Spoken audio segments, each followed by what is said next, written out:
तारीख 18 दिसंबर, जगह मैमन सिंह, बांग्लादेश। रात के वक्त एक भीड़ इस जगह के पुलिस थाने का घेराव करती है। उनकी मांग है कि लॉकअप में बंद एक 27 साल के नौजवान को उनके हवाले किया जाए। वहां की हथियारबंद नालायक पुलिस भीड़ के सामने सरेंडर कर देती है। भीड़ उस नौजवान को लॉकअप से घसीटते हुए बाहर ले जाती है। उस नौजवान का नाम है दीपू चंद्र दास। भीड़ उसे लाठी डंडों से पीटती है, उसका सिर फोड़ देती है, सड़क पर नग्न अवस्था में घसीटती है, लेकिन फिर भी भीड़ का मन नहीं भरता। मानवता को शर्मसार करने वाले हद को पार करते हुए भीड़ द्वारा दीपू चंद्रदास को अधमरी हालत में एक पेड़ से लटकाकर फांसी लगाया जाता है और फिर उसे जिंदा जला दिया जाता है। इस घटना को लेकर हफ्ते भर से सोशल मीडिया पर तूफान है। हर व्हाट्सएप ग्रुप में मैसेज चल रहा है, हिंदू खतरे में है, बांग्लादेश में अत्याचार हो रहा है। और साथियों, मैं कहता हूं यह गुस्सा 100% जायज़ है। जब किसी इंसान को पेड़ से लटकाकर जानवर की तरह जला दिया जाए, सिर्फ उस पर धर्म या ईश निंदा का बेतुका आरोप लगाकर। अगर आपका खून ऐसे जघन्य अपराध को देखकर नहीं खौल रहा है तो शायद आपके अंदर का इंसान मर चुका है। लेकिन आज मैं आपसे एक ऐसा सवाल पूछने आया हूं जो शायद आपको चुभेगा। शायद आपको लगे कि मैं बेतुकी बातें कर रहा हूं, पर सवाल जरूरी है। हमारे इंसाफ का झंडा सिर्फ तब क्यों उठता है जब पीड़ित हिंदू हो और मारने वाला मुसलमान? अगर यही आग, यही भीड़, यही वहसीपन जैसा अत्याचार हमारे अपने देश में दलित भाइयों और माइनॉरिटीज़ के साथ हो, हमारी माताओं, बहनों, नाबालिग बच्चियों के साथ हो, तो हम खामोश क्यों हो जाते हैं? सवाल कड़वा है पर सच है। अभी आगे वीडियो में इस बारे में बात करेंगे, पर उससे पहले यह समझते हैं कि दीपू चंद्रदास की हत्या आखिर क्यों हुई। व्हाट्सएप यूनिवर्सिटी पर आपको बताया जा रहा है कि उसने कुरान का अपमान किया था, लेकिन सच क्या है? दीपू चंद्रदास के भाई अपू रोबी दास के मुताबिक कुछ दिन पहले ही दीपू जिस garment Pioneer Knitwears BD Limited company में काम करते थे, उस कंपनी के फ्लोर मैनेजर से सुपरवाइजर बनने के लिए एक टेस्ट दिया था, जिसके बाद से दीपू कंपनी के बहुत से कर्मचारियों की नजरों में खटकने लगा था। उनके भाई अपू ने ढाका ट्रिब्यून को बताया कि दीपू का अपने पद और काम को लेकर कई कर्मचारियों से विवाद था, जिस वजह से घटना वाले दिन यानी 18 दिसंबर को दोपहर में उन्हें नौकरी से निकाल दिया गया और उन पर धर्म का अपमान लगाने के आरोप लगाए। उन्होंने मेरे भाई के माफी मांगने पर भी उसे पीटा, कारखाने के बाहर निकाल दिया। अपू ने बताया कि बाद में दीपू के दोस्त हीमेल ने उसे फोन किया और बताया कि दीपू को पैगंबर मोहम्मद के बारे में कथित तौर पर अपमानजनक टिप्पणी करने के आरोप में पुलिस स्टेशन ले जाया गया है। फैक्ट्री में ही काम करने वाले तोफज्जल हुसैन नाम के एक व्यक्ति ने कहा कि दीपू की हत्या धार्मिक आक्रोश की वजह से नहीं हुई है, बल्कि दीपू को कारखाने से निकालने के लिए एक साजिश के तहत हुई है। तोफज्जल के अनुसार दीपू को कारखाने से लगभग 1 किलोमीटर दूर उसके साथ दुर्व्यवहार करके एक पेड़ से बांधकर आग लगा दी गई। उन्होंने कहा, इसमें शामिल लोगों को कड़ी सजा मिलनी चाहिए। अब मैं एक और अफवाह दूर करना चाहूँगा।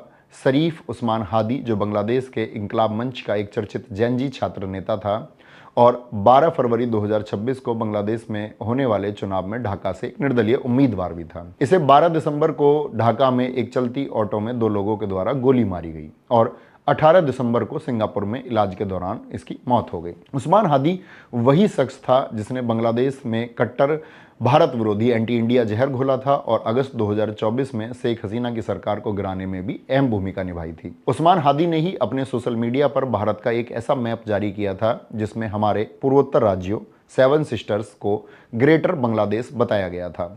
उसकी मौत के बाद वहां अफवाह फैलाई गई कि इसके पीछे भारत का हाथ है और हादी पर गोली चलाने वाला मुख्य आरोपी फैजल करीम मसूद भारत में भागकर छिपा है। 18 दिसंबर जिस दिन हादी की मौत हुई, फेसबुक के जरिए यह भी अफवाह फैलाई गई कि दीपू चंद्रदास ने ईश निंदा की है। हालांकि मैं आपको बता दूं कि अभी तक बांग्लादेश की police, rapid action battalion RAB और किसी भी एजेंसी ने यह दावा नहीं किया है कि फैसल करीम भागकर भारत में ही छिपा है और नहीं इस बात की पुष्टि की है कि दीपू चंद्रदास ने किसी भी सोशल मीडिया प्लेटफॉर्म पर ईश निंदा जैसी बात या कोई पोस्ट की हो।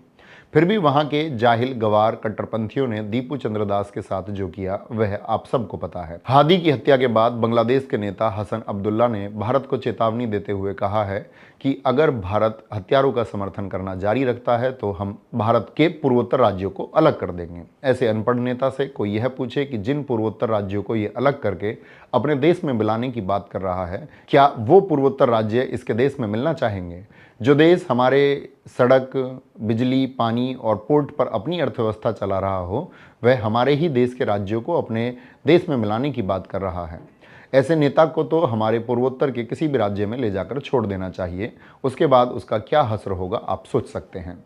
हालांकि मैं आपको बता दूं कि उस्मान हादी के भाई उमर हादी ने 23 दिसंबर को एक प्रेस कॉन्फ्रेंस में कहा है कि मेरे भाई उस्मान हादी को यूनिस सरकार ने ही मरवाया है, क्योंकि वह 12 फरवरी को होने वाले चुनाव को रुकवाना चाहते हैं। जब हादी का भाई यह कह रहा है कि उस्मान हादी को यूनुस सरकार ने मरवाया है, तो फिर वहां के मूर्ख, जाहिल, गवार नेता और लोगों ने यह कैसे सोच लिया कि हादी को मरवाने और उसके हत्यारे को छिपाने में भारत का हाथ है।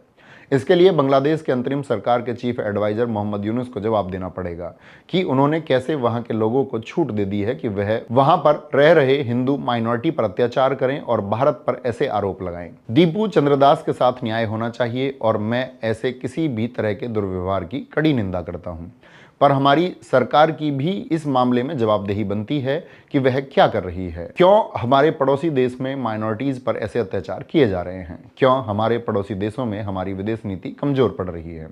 हमारी नेबरहुड फर्स्ट की पॉलिसी अब नेबरहुड लॉस्ट क्यों बन चुकी है? क्यों मालदीव में इंडिया आउट के नारे लगाकर सरकार बनती और हमारे सैनिकों को वापस भेजा जाता है? क्यों नेपाल चीन की गोद में जाकर बैठ गया है और हमारे इलाकों को अपने नक्शे में दिखा रहा है? क्यों बांग्लादेश, जो कभी हमारे सबसे अच्छे दोस्तों में से एक था, आज वहां भारत विरोधी नारे लग रहे हैं और हिंदुओं पर अत्याचार किया जा रहा है? चीन क्यों अरुणाचल प्रदेश को अपने देश का हिस्सा बता रहा है और हमारे नागरिकों के साथ अपने देश में दुर्व्यवहार कर रहा है? इन मामलों में भी हमारे सरकार की जवाबदेही बनती है। अगर हमारी विदेश नीति ऐसे ही फेल होती रही तो कल नेपाल, मालदीव, श्रीलंका में भी हमारे लोगों के साथ ऐसा ही दुर्व्यवहार किया जा सकता है। अब आते हैं अपने पहले सवाल पर कि हमारे इंसाफ का झंडा सिर्फ तब क्यों उठता है जब पीड़ित हिंदू हो और मारने वाला मुसलमान। NCRB national crime records bureau 2023 की रिपोर्ट का थोड़ा एनालिसिस करते हैं, जो 30 सितंबर 2025 को जारी की गई। इस रिपोर्ट के मुताबिक साल 2023 में देश भर में कुल 62,41,569 अपराध के मामले दर्ज किए गए हैं। सोचिए, 2022 के मुकाबले इसमें 7.2% की बढ़ोतरी हुई है। इसका मतलब समझते हैं आप? देश में हर 5 सेकंड में एक अपराध दर्ज हो रहा है। और याद रखिए, ये वो मामले हैं जो थाने तक पहुंचे और दर्ज हुए। जो दबा दिए गए उनका कोई हिसाब नहीं है। 2023 में महिलाओं के खिलाफ पूरे भारत में 4,48,000 से ज्यादा अपराध दर्ज हुए। राम राज्य का दावा करने वाले उत्तर प्रदेश में टोटल क्राइम की बात करें तो 7,93,000 से ज्यादा अपराधों के मामलों में एफआईआर दर्ज की गई। वहीं महिलाओं के खिलाफ अपराध के मामले में उत्तर प्रदेश ने पूरे देश में टॉप किया। अकेले यूपी में 66,381 महिलाओं के खिलाफ एफआईआर दर्ज हुई, जिसमें हत्या 3,206 पूरे भारत में नंबर 1। अपहरण, किडनैपिंग 16,663 महिलाओं और बच्चों के अपहरण में उत्तर प्रदेश टॉप राज्यों में। Rape 3,516 number 2। राजस्थान के बाद सबसे ज्यादा रेप उत्तर प्रदेश में। और दलित भाई बहनों पर अत्याचार की बात करें तो 2023 में दलितों के खिलाफ अपराध कम नहीं हुए हैं बल्कि बढ़े हैं। दलितों के खिलाफ देश भर में 57,789 मामले दर्ज हुए। यहां भी उत्तर प्रदेश सबसे आगे है। देश में कुल दलित उत्पीड़न के मामलों में सबसे बड़ा हिस्सा यूपी का है, जहां 15,130 मामले दर्ज किए गए। यानी हर दिन यूपी में दलितों पर हमले हो रहे हैं। आदिवासियों के साथ तो 2023 में जो हुआ वो इतिहास का काला अध्याय है। एसटी समाज के खिलाफ अपराधों में 28.8% की भारी वृद्धि हुई। इसकी मुख्य वजह मणिपुर की हिंसा रही, जहां एक साल में हजारों मामले दर्ज हुए। क्या यही है सबका साथ सबका विकास? उत्तर प्रदेश की सरकार कहती है कि अपराधी प्रदेश छोड़ गए हैं, तो ये 66,000 अपराधी कौन हैं जो हमारी माताओं और बहनों का जीना हराम किए हुए हैं? ये आंकड़े बताते हैं कि नारी शक्ति के नारे सिर्फ विज्ञापनों में अच्छे लगते हैं, जमीन पर हकीकत खौफनाक है। अब मैं आपको ऐसे अपराधों के बारे में बताऊंगा जिसके बारे में जानकर आपको लगेगा कि दीपू चंद्रदास के साथ किया गया दुर्व्यवहार निंदनीय तो है ही, पर शायद आपको हमारे देश में किए गए अपराध उससे भी ज्यादा निंदनीय लगे। 13 अप्रैल 2025 की वो घटना याद है। प्रयागराज जिले का इसोटा गांव करछना। देवीशंकर 35 वर्षीय दलित किसान को गांव के ही दबंग दिलीप सिंह ने बेरहमी से पीटा और फिर अपने गुनाह को छिपाने के लिए उसको जिंदा जला दिया। अगली सुबह उसका अधजला शरीर मिला था। दीपू को धर्म के नाम पर जलाया गया। यहाँ देवीशंकर को जाति की सनक में फूंक दिया गया। रायबरेली, उत्तर प्रदेश, 2 अक्टूबर 2025। एक दलित युवक हरिओम वाल्मीकि पर चोरी का आरोप लगाकर कुछ लोगों ने उसे लात घूंसों से मारते हुए उस पर पेशाब किया और इतना पीटा कि वो मर गया। राहुल गांधी जब उसके घर गए तो उसकी मां की चीखें पूरे देश ने सुनी थी। एक दलित को शक की बिना पर मार देना, क्या यह लिंचिंग नहीं थी?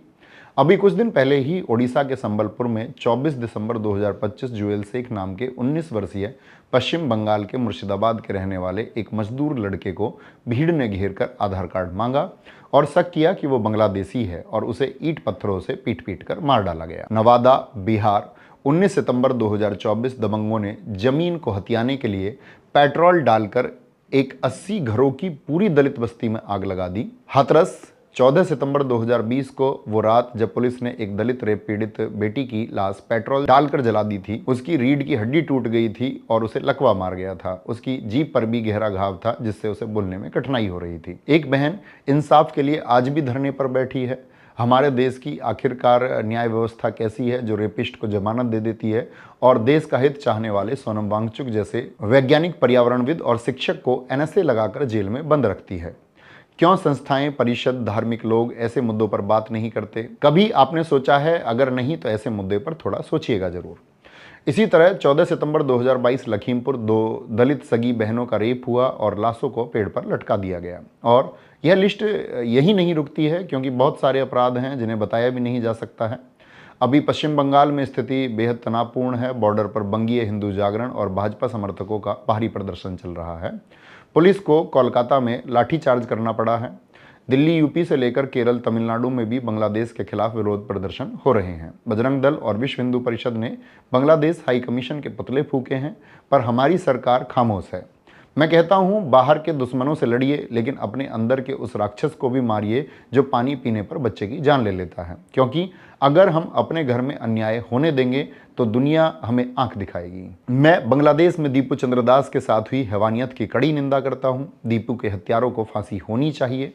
यूनिस सरकार को जवाब देना होगा। पर मैं आपसे पूछता हूं कि जब दीपू पेड़ से लटका तो आपको हिंदू दिखा, लेकिन जब लखीमपुर में 2 बहनें पेड़ से लटकीं तो आपको हिंदू क्यों नहीं दिखा? जब देवी शंकर को जलाया गया तो वो सिर्फ दलित क्यों रह गया? क्या भगवान राम का नाम लेने वाले दलित का खून खून नहीं है? आज जो भीड़ सड़कों पर बांग्लादेश के खिलाफ नारे लगा रही है वो इन घटनाओं पर कहां गायब हो जाती है? यह चयनित आक्रोश ही हमारा असली चेहरा है। हो सकता है मेरी बातें आपको कड़वी लगें या देश विरोधी, लेकिन जरा ठंडे दिमाग से सोचिए। आज भारत के अलग अलग राज्यों में लाखों लोग बांग्लादेश के विरोध में रैलियां निकाल रहे हैं। मैं पूछता हूं, इतनी भीड़, इतना आक्रोश तब क्यों नहीं दिखता जब मणिपुर में महिलाओं को नंगा घुमाया जाता है? हमारा आक्रोश बिकाऊ क्यों है? और एक बात बहुत जरूरी जो हम भूल रहे हैं, बांग्लादेश में अभी भी 1 करोड़ 30 लाख से ज़्यादा हिंदू रहते हैं। जब हम यहाँ भारत के मुसलमानों के खिलाफ भड़काऊ नारे लगाते हैं, मस्जिदों के सामने तलवारें लहराते हैं, तो हम उन 1 करोड़ 30 लाख हिंदुओं की जान को खतरे में डालते हैं। वहाँ के कट्टरपंथियों को मौका मिल जाता है यह कहने का कि देखिए भारत में क्या हो रहा है, हम भी बदला लेंगे। हमारी बड़बोली राजनीति और अंधा राष्ट्रवाद वहाँ के हिंदुओं के लिए डेथ वारंट बन रहा है। अगर वाकई उनकी चिंता है तो सरकार पर दबाव बनाइए कि वो डिप्लोमेसी से काम ले, ना कि सड़कों पर नफरत फैलाकर। विरोध करिए, इंसाफ की मांग करिए, पर यह मत भूलिए कि अगर हमारी चुनी हुई सरकार चुप रहती है, कोई ठोस कदम नहीं उठाती है, तो बांग्लादेश में रहने वाले 1 करोड़ 30 लाख से ज़्यादा हिंदू भी असुरक्षित महसूस करेंगे। और बांग्लादेश ही क्यों, नेपाल, श्रीलंका, मालदीव, जहां भी हमारे देश के नागरिक रहते हैं वो सभी सरकार के चुप रहने पर असुरक्षित हैं। अगली बार जब हिंदू खतरे में है का नारा लगाएं तो इन सब बातों का भी ध्यान रखिए। और याद रखिए, आपके पास पड़ोस और देश में रहने वाला वो दलित, वो आदिवासी भी उसी हिंदू समाज का हिस्सा है जिन्हें हमारे ही समाज ने हाशिए पर धकेल रखा है। अपने नज़रिए को बदलिए, क्योंकि अगर इंसाफ चुनिंदा होगा तो वो इंसाफ नहीं, राजनीति है। और जाते जाते मैं आपको बताना चाहूँगा कि बांग्लादेश से एक और दुखद खबर है। बांग्लादेश के राजबाड़ी में 29 साल के एक हिंदू युवक अमृत मंडल को पीट पीट करके मार दिया गया है। यह सिलसिला तब तक नहीं रुकेगा जब तक हमारी सरकार कड़ी निंदा से आगे बढ़कर ठोस कार्रवाई नहीं करती है। अगर आप अमृत मंडल और दीपू के लिए न्याय चाहते हैं, जो बहुत अच्छी बात है, लेकिन अपने घर में भी रामनारायण बघेल और जुएल शेख के न्याय के लिए भी आवाज़ उठाइए। मार्टिन लूथर किंग ने कहा था, injustice anywhere is a threat to justice everywhere. कहीं भी हो रहा अन्याय हर जगह के न्याय के लिए खतरा है। अपने अंदर के दोहरेपन को खत्म कीजिए। जय हिंद, जय भारत, जय मां सरस्वती।